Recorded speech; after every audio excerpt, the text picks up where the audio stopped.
Good evening and welcome to Metro Focus. I'm Rafael P. Roman. There's a troubling rise in hate crimes both here in the city and around the country. That hate has also surfaced overseas, where funerals started this week in New Zealand for those killed during mass shootings at two mosques that left 50 dead. The accused murderer is a self-described white supremacist. Though by far the deadliest, it is not the first act of hate we've seen this month. Just last week, the right-wing Polish newspaper Only Poland ran a front-page story instructing readers on how to recognize a Jew.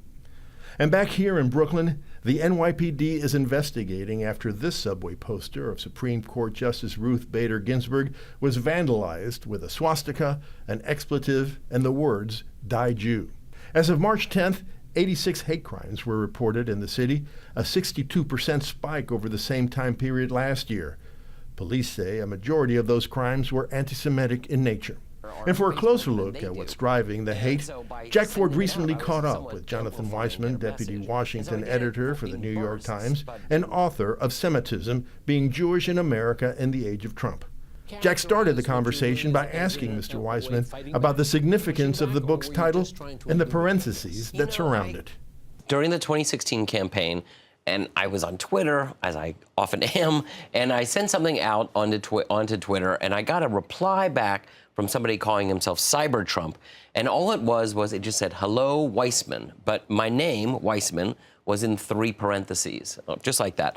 And I kind of intuited, well, I have a Jewish-sounding name, I wonder what this means, and then I replied to him, "Care to explain?" And he came back saying, "What ho, the vaunted Ashkenazi intelligence.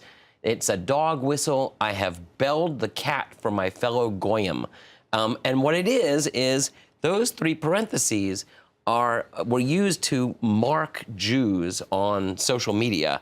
And then these neat kind of swarms of neo-Nazis had this special software. It's called the coincidence indicator.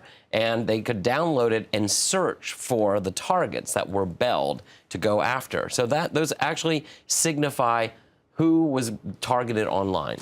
Is it too hyperbolic to say a modern day armband? That's what they call it, actually. They do. They say this is our way of slapping the yellow star on their chest. So that's certainly what they would call it. Let me talk a little bit more about your experiences then. All right. As a journalist, you're far more public, certainly, and as you said, you're engaged on social media.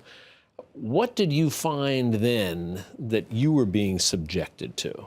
The ugliness of the anti-Semitism and the hate really took me aback. You know, obviously we know that there is bigotry in this country, but having your face, photoshopped on a picture of somebody of a concentration camp victim, or somebody kneeling down about to be shot in the back of the head by a Nazi, or being in a gas chamber with a Donald Trump figure in Nazi regalia about to turn on the gas.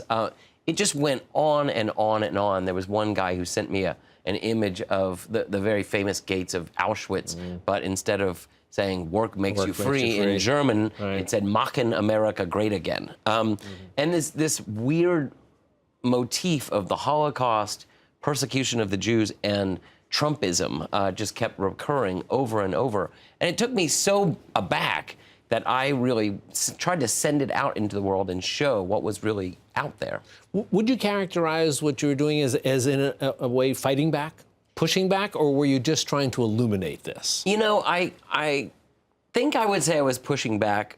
My main goal was to show just the level of hatred out there that had been stirred up during this campaign.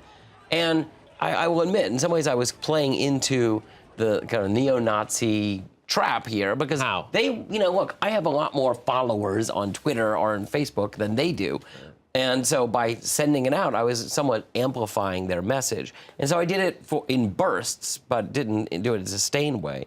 And in fact, the head of the Anti-Defamation League said, "I get what you're doing, Jonathan. Maybe you should cool it down for a while." Because of that? The fact that you were giving a voice to folks who didn't have nearly the voice that essentially that you or others did? I think that was his thought. You know, it was important to raise awareness, but that at some point you may be giving them too much of a platform. What do you think about that? It's something I wrestled with a lot, and in writing this book, I have a whole chapter about how to confront this rising white nationalism And there certainly are very strong, smart voices who say the best way to do it is just ignore it because these people just want the attention.